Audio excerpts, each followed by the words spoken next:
नागपूर विधान परिषद निवडणुकीमध्ये काँग्रेसचे उमेदवार अतुल लोंढे जे आपल्या सोबत आहे. अतुल सर, काय सांगणार? भाजपनं दावा केलेला आहे की काँग्रेसचेच जे मतदार आहेत ते फुटण्याच्या स्थितीत आहे, फुटत आहेत म्हणून. नाही, मला देवाभाऊला एक प्रश्न विचारायचा आहे. प्रेम म्हणजे 10 लाख रुपये असतं का?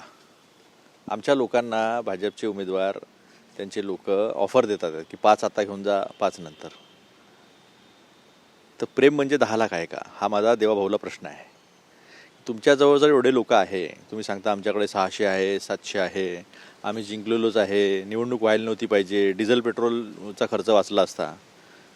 मग तुम्ही आता एवढं असताना 10 तारखेला गोव्याला घेऊन चालले आहे सगळ्या लोकांना. जर 600 लोक असतील त्यांच्याकडे, तर 600 लोकांना जर ते गोव्याला घेऊन जात असतील तर किती खर्च होणार आहे? तुम्ही घाबरले आहे का? तुम्हाला तुमच्या स्वतःवर विश्वास नाही आहे का? अशी परिस्थिती या निवडणुकीत निर्माण झालेली आहे. म्हणजे त्यांच्या कथनी आणि करणीमधला अंतर जे आहे ते स्पष्टपणे जनतेला आणि त्या उमेदवारांना त्या मतदारांना दिसत आहे. मतदारांना हे माहीत आहे की त्यांचं प्रतिनिधित्व चांगल्या पद्धतीनं कोण करू शकतं, सभागृहामध्ये त्यांचे मुद्दे कोण चांगला मांडू शकतं. आज नगर परिषदांचे इतके प्रश्न आहेत, नगरपालिकांचे प्रश्न आहे, नगरपंचायतांचे प्रश्न आहे, सँक्शन झालेले कामं होऊन नाही राहिलेले आहे, पैसा त्यांना भेटत नाही आहे, पिण्याच्या पाण्याच्या योजना रखडलेल्या आहे, अनेक गोष्टी. आता नागपूरमध्ये पुलाच्या पलीकडे क्रीडा संकुल इतक्या वर्षाचं रखडलेलं आहे, 46 कोटीची गरज आहे, 63 प्रकारचे खेळ होऊ शकतात, त्यालासुद्धा तरतूद केलेली नाही आहे. हे सगळे जे मुद्दे महत्त्वाचे आहे, जे पक्षाच्या पलीकडचे आहे, काँग्रेस BJP सोडून द्या, ही निवडणूक वेगळी असते. जरी आता विधान परिषदेत धनवंतांचं सभागृह करण्याचा प्रयत्न आहे, तरी ते बुद्धिवंतांचंच राहिलेलं आहे, ते काम करणाऱ्या लोकांचं राहिलेलं आहे. तर त्याच्या अनुषंगानं मतदार नक्कीच विचार करतील आणि या भीतीपोटीच हे सगळे घेऊन चाललेले आहेत. तुम्ही म्हणतात की 10 लाख रुपयाचा ऑफर दिलेला आहे भाजपच्या उमेदवाराकडून.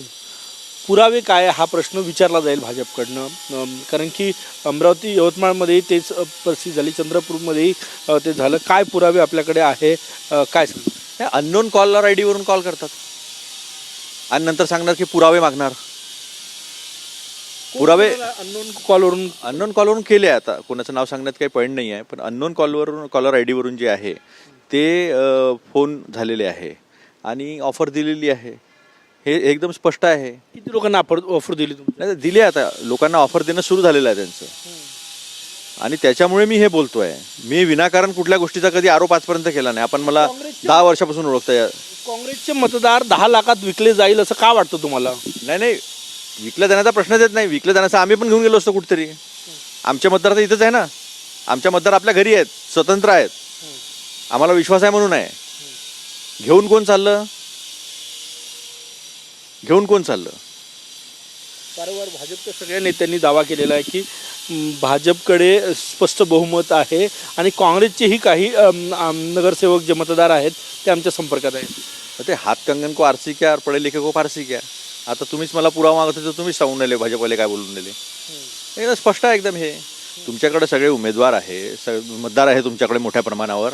मग तुम्हाला गोव्याला का घेऊन जावं लागत आहे? तुम्ही अशा पद्धतीचे ऑफर आमच्या लोकांना का देतात? म्हणजे याचा अर्थ जर ते आम्हाला 10 म्हणत असतील तर आपल्या स्वतःच्या नगरसेवकांना 15 देत असतील ते फिरायला, आणि 15 वेगळे. तुम्ही काँग्रेसचे नगरसेवक कुठे घेऊन जाणार सहलीला? आम्ही कुठे घेऊन जाणार नाही. आज देशामध्ये महागाईचं एवढं मोठं संकट आहे. व्यापारी लोक वेगवेगळ्या पद्धतीनं कृत्या लढवत आहेत या महागाईशी लढायला. 1,000 ग्रामच्या ऐवजी 800 ग्रामचं पॅकेट देत आहेत. GSTचे एवढे प्रश्न आहे. कालचीच वृत्तपत्रांमधली न्यूज आहे आणि फॅक्ट आहे ते. एवढ्या संकटामध्ये लोक असताना आपण असं वागणं योग्य नाही. निवडणुकीसारखी लढली पाहिजे, मुद्द्यांवर लढली पाहिजे. मी लोकशाहीसाठी लढतोय, संविधानासाठी लढतोय. जेव्हा की माहीत आहे आम्हाला आमच्याकडे 25% मतदार आहे, तरी पण लोकशाहीच्या मूल्यासाठी आणि संविधानासाठी आम्ही लढतोय.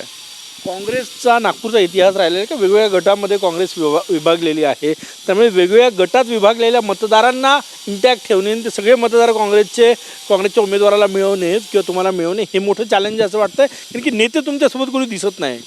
तुम्ही 6 तारखेच्या कार्यक्रमाला कदाचित उपस्थित नव्हता. आपण होता. तो मंच जर आपण पाहिला असेल तर गटातटातली काँग्रेस दिसली का तुम्हाला? मला तर एक संघ दिसली काँग्रेस. एवढा भारी भरकम मंच दिसला, सगळे लोक होते. आता सोबत आहे का तुमच्या? प्रचाराला कोण दिसत नाही? 100% सोबत नाही. प्रचाराला सगळे सोबत आहे ना.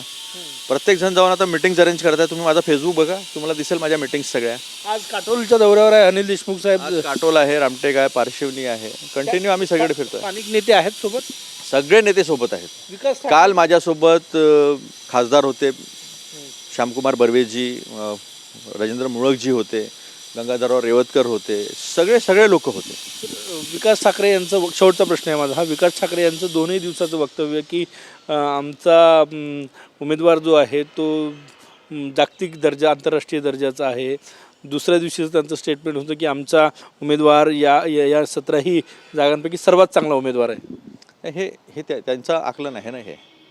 आणि त्यांचं मी आता राष्ट्रीय प्रवक्ता आहे, वेगवेगळ्या विषयांवर पक्षाची भूमिका मांडत असतो. आता इराण वगैरेचं त्यांनी बघितली असेल चर्चा, त्यामुळे त्यांना तसं वाटलं असेल.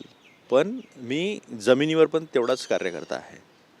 जलजीवन मिशनच्या बाबतीत मी समजतो, कामाच्या तुम्ही हे बाबतीत कौतुक म्हणून घेत आहे हे. नाही, मी कुठल्या गोष्टीचं कौतुक वगैरे अशा याच्यात पडणारा माणूस नाही आहे. पण एक मात्र नक्की की जे काम पक्षानं दिलं ते प्रामाणिकपणे इमानदारीने करणे एवढं मला कळतं. खूप खूप धन्यवाद. Cameraman Sachin Saymacha, Gajanan Umate, TV9 Marathi, Nagpur.